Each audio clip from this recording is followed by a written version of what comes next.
जब दो सगी बहनों को एक ही लड़के से बेइंतहा लगाव हो गया, तो बड़ी बहन ने चुपचाप अपना प्यार कुर्बान कर दिया। लेकिन जब उसने अपनी छोटी बहन को उस लड़के के साथ देखा, तो एक ऐसा सच सामने आया जिसने पूरे परिवार को झकझोर कर रख दिया। नमस्कार दोस्तों, मैं विवेक वर्मा आपके अपने चैनल वर्मा स्टोरीज में आपका हृदय से स्वागत करता हूँ। दोस्तों, प्रेम एक ऐसी अनुभूति है जो इंसान को दुनिया का सबसे स्वार्थी प्राणी भी बना सकती है और सबसे बड़ा दानी भी। हमारे समाज में जहाँ लोग अपने छोटे छोटे स्वार्थ के लिए उनके रिश्तों को तार तार कर देते हैं, वहीं कुछ रिश्ते ऐसे भी होते हैं जिनकी नींव में केवल और केवल त्याग होता है। दो सगी बहनों का रिश्ता एक ऐसा ही पवित्र बंधन है जहाँ एक बहन दूसरी के लिए माँ भी बन जाती है और सहेली भी। लेकिन क्या होता है जब इन दो बहनों के बीच एक ही प्रेम आ जाए? आज की मर्म स्पर्शी कहानी एक ऐसी ही बड़ी बहन के मौन बलिदान और एक छोटे से भ्रम की है जिसका अंत आपकी आंखों को आंसुओं से भिगो देगा। धर्मपुर नाम के एक शांत और पवित्र नगर में पंडित भवानी शंकर जी का एक पुराना और विशाल घर था। भवानी शंकर जी नगर के मुख्य मंदिर के पुजारी थे। उनका जीवन अत्यंत सादगी और संस्कारों से भरा था। उनकी पत्नी का देहांत बहुत पहले ही हो चुका था, जब उनकी छोटी बेटी मात्र 2 वर्ष की थी। भवानी शंकर जी की 2 बेटियां थी। बड़ी बेटी का नाम शालिनी और छोटी बेटी का नाम कृतिका था। शालिनी 26 वर्ष की एक अत्यंत गंभीर, शांत और समझदार लड़की थी। अपनी मां के जाने के बाद शालिनी ने कभी अपना बचपन नहीं जिया। उसने अपनी छोटी बहन कृतिका को एक माँ की तरह पाला था। घर की रसोई से लेकर अपने पिता की दवाइयों तक हर चीज का ध्यान शालिनी ही रखती थी। वह बहुत कम बोलती थी, लेकिन उसकी आंखों में पूरे घर के लिए अगाध प्रेम था। दूसरी ओर कृतिका 21 वर्ष की एक बहुत ही चुलबुली, वातुनी और आधुनिक विचारों वाली लड़की थी। वह नगर के महाविद्यालय में पढ़ती थी। पूरे घर में उसकी हंसी गूंजती रहती थी। शालिनी अपनी छोटी बहन की हर जीत पूरी करती थी और उसे कभी माँ की कमी महसूस नहीं होने देती थी।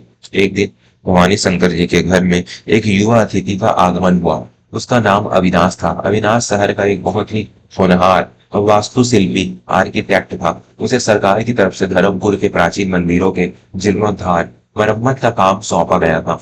अविनाश के पिता और भवानी शंकर जी पुराने मित्र थे, इसलिए भवानी शंकर जी ने अविनाश को अपने ही घर के बाहरी हिस्से में बने एक सुंदर से कमरे में रुकने का आग्रह किया। अविनाश बहुत ही संस्कारी, विनम्र और सुलझा हुआ नौजवान था।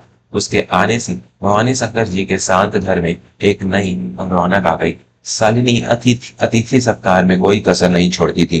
पर रोज सुबह अविनाश के लिए तुलसी वाली चाय बनाती, उसके कमरे की सफाई करती और उसके भोजन का पूरा ध्यान रखती थी। अविनाश अक्सर अपने काम में उलझा रहता था, लेकिन शालिनी की सादगी, उसकी चुप्पी और घर के प्रति उसका समर्पण अविनाश के हृदय में बहुत गहराई तक करने लगा था। कई बार जब शालिनी आंगन में तुलसी को जल चढ़ा रही होती, तो अविनाश अपने कमरे की खिड़की से उसे अपलक देखता रहता था। शालिनी भी जब अविनाश को देखती, तो उसकी नजरें शर्म से छूट जाती थी। उन दोनों के बीच कभी कोई लंबी बात नहीं हुई, लेकिन नजरों ही नजरों में एक बहुत ही पवित्र और गहरा प्रेम बरतने लगा था।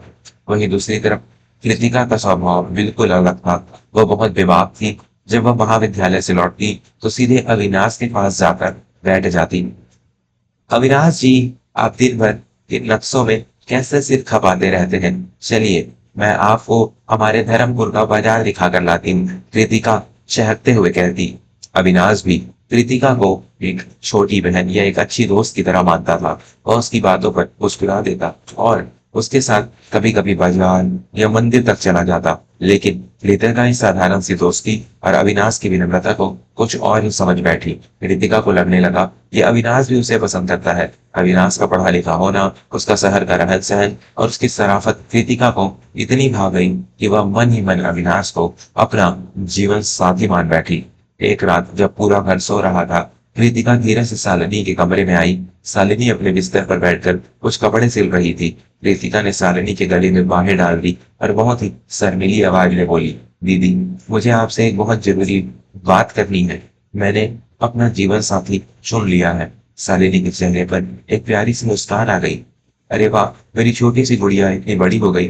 बता, कौन है वह भाग्यशाली इंसान? कृतिका ने अपनी नजरें झुकाते हुए कहा, दीदी, मुझे अविनाश जी बहुत अच्छे लगते हैं। वो भी मेरी हर बात मानते हैं, मेरे साथ हंसते बोलते हैं। मुझे लगता है कि वो भी मुझसे प्यार करते हैं। आप कल ही पिताजी से कहकर मेरी शादी के बाद अविनाश जी से पक्की करवा दीजिए ना। कृतिका के ये शब्द सुनते ही शालिनी के हाथों से सुई छूटकर जमीन पर गिर गई। उसके चेहरे की सारी रंगत उड़ गई। शालिनी का हृदय जैसे किसी ने मुट्ठी में भींच लिया हो। वह जिस इंसान को अपने मन के मंदिर में देवता की तरह स्थापित कर चुकी थी, आज उसकी अपनी ही बेटी जैसी छोटी बहन ने उसी इंसान पर अपना अधिकार मांग लिया था।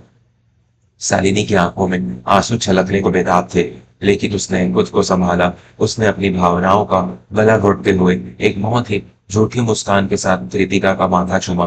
तू चिंता मत कर मेरी बच्ची, अगर तेरी खुशी अविनाश जी में है तो मैं पिताजी से जरूर बात करूंगी। शालिनी ने भर्राए हुए गले से कहा। कृतज्ञता खुशी से उछलती हुई अपने कमरे में चली गई, लेकिन उस पूरी रात शालिनी सो नहीं पाई।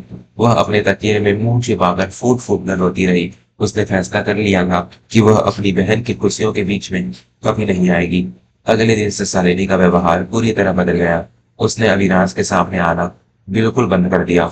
वह सुबह जल्दी चाय बनाकर नौकर के हाथ भिजवा देती। अगर अविनाश आंगन में होता तो शालिनी रास्ता बदलकर रसोई में चली जाती। अविनाश इस अचानक आए बदलाव से बहुत बेचैन हो गया।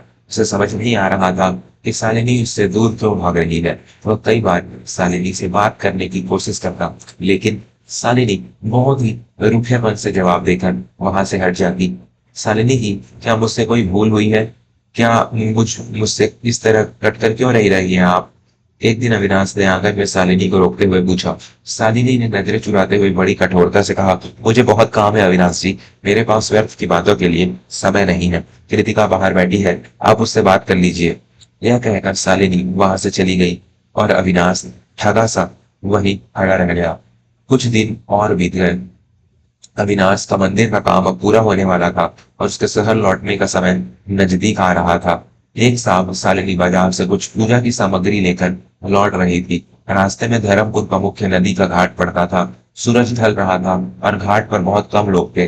तभी शालिनी की नजर घाट की सीढ़ियों पर पड़ी। उसने जो देखा उससे उसके पैरों तले जमीन खिसक गई। अविनाश और कृतिका घाट की सीढ़ियों पर आमने सामने खड़े थे। कृतिका बहुत जोर जोर से रो रही थी और उसने अविनाश के दोनों हाथ कसकर पकड़ रखे थे। अविनाश बहुत ही भावुक होकर कृतिका के आंसू पोंछ रहा था और उससे कुछ कह रहा था।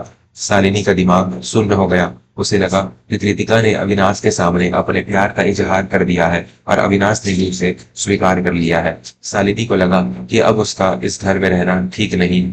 वह अब अपनी बहन की खुशियों में घोड़ा नहीं बनना चाहती थी। वह दौड़ती हुई घर पहुंची। वह सीधे अपने पिता भवानी शंकर जी के कमरे में गई।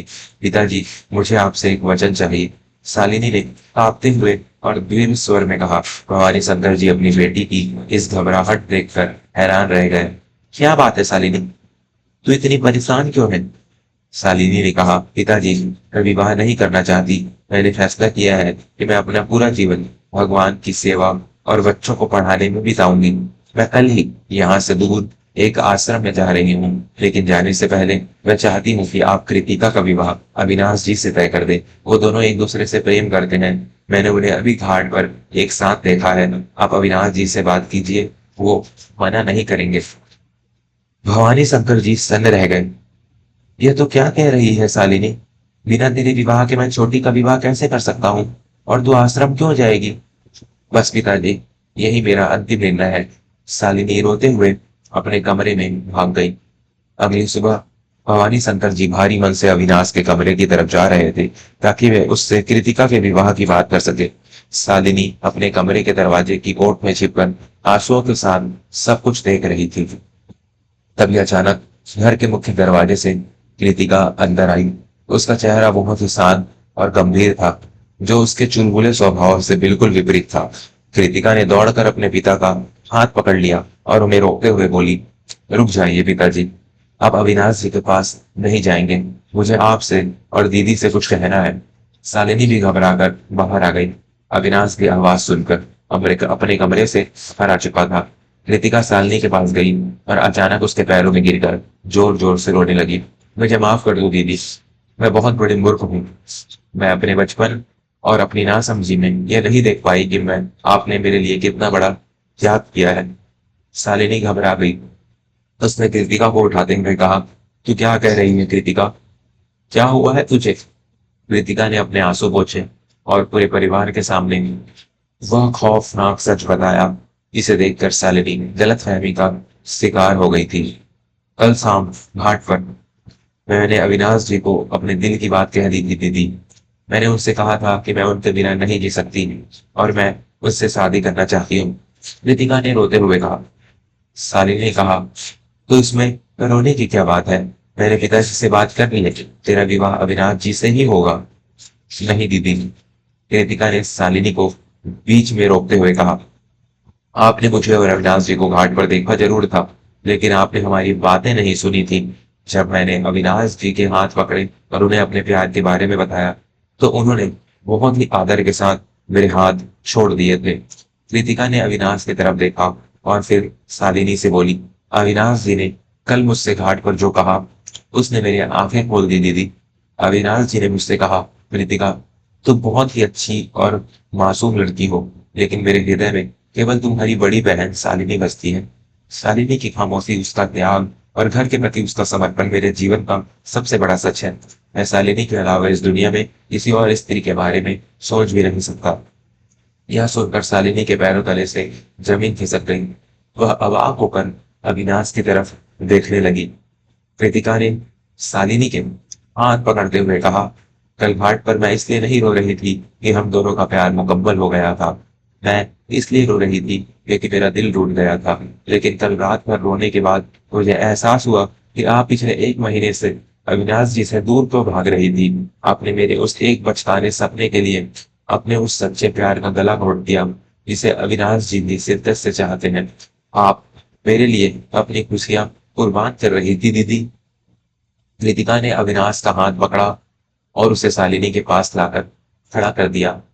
पिताजी, आपको मेरी शादी की बात नहीं करनी है। आपको अविनाश जी और मेरी इस देवी जैसी बड़ी बहन की शादी की बात पक्की करनी है। दीदी ने पूरी उम्र मेरे लिए माँ का फर्ज निभाया है। आज मुझे एक बहन का फर्ज निभाने दीजिए। भवानी शंकर जी की आंखों से खुशी के आंसू छलक पड़े। अविनाश ने बहुत ही सम्मान के साथ भवानी शंकर जी के सामने हाथ जोड़े और कहा, अगर आपकी आज्ञा हो पंडित जी, तो मैं शालिनी जी को अपनी जीवन संगिनी बनाना चाहता हूँ। मैंने इनके भीतर केवल एक पत्नी नहीं, बल्कि एक साक्षात अन्नपूर्णा और देवी का रूप देखा है। भवानी शंकर जी ने रोते हुए अविनाश को गले लगा लिया। शालिनी अब अपने आंसुओं को नहीं रोक पाई। वह कृतिका के गले लगकर फूट फूट कर रोने लगी। लेकिन आज उसके ये आंसू दर्द के नहीं, बल्कि उस परम सुख के थे जो सच्चे प्रेम और निस्वार्थ त्याग के बाद मिलता है। कुछ दिनों बाद बहुत ही भव्य तरीके से शालिनी और अविनाश का विवाह संपन्न हुआ। कृतिका ने अपनी दीदी की विदाई बहुत ही खुशी और गर्व के साथ की। दोस्तों, सच्चा प्रेम कभी किसी से कुछ छीनता नहीं है, वह केवल देना जानता है। शालिनी ने अपनी बहन की खुशी के लिए अपने प्यार की आहुति दे दी थी, लेकिन नियति को कुछ और ही मंजूर था। जो रिश्ता त्याग, सच्चाई और पवित्रता की नींव पर खड़ा होता है, उसे दुनिया की कोई भी गलतफहमी नहीं तोड़ सकती। एक बहन का अपनी बहन के प्रति ऐसा असीम प्रेम और समर्पण हमें यह सिखाता है कि परिवार के रिश्तों में स्वार्थ की कोई जगह नहीं होनी चाहिए। अगर आज की इस मर्मस्पर्शी कहानी ने आपके हृदय को छुआ हो, तो इसे अपने परिवार और मित्रों के साथ अवश्य साझा करें। अपनी अमूल्य राय हमें टिप्पणियों में लिखकर बताएं कि क्या कृतिका ने अपनी बहन को उसका प्यार लौटाकर सही किया। मैं विवेक वर्मा जल्द ही आपसे मिलूंगा, आपसे एक और नई मर्मस्पर्शी और प्रेरणादायक कहानी के साथ। तब तक के लिए अपनों से निस्वार्थ प्रेम करें, उनके लिए त्याग करना सीखें और जीवन में हमेशा खुश रहें। धन्यवाद।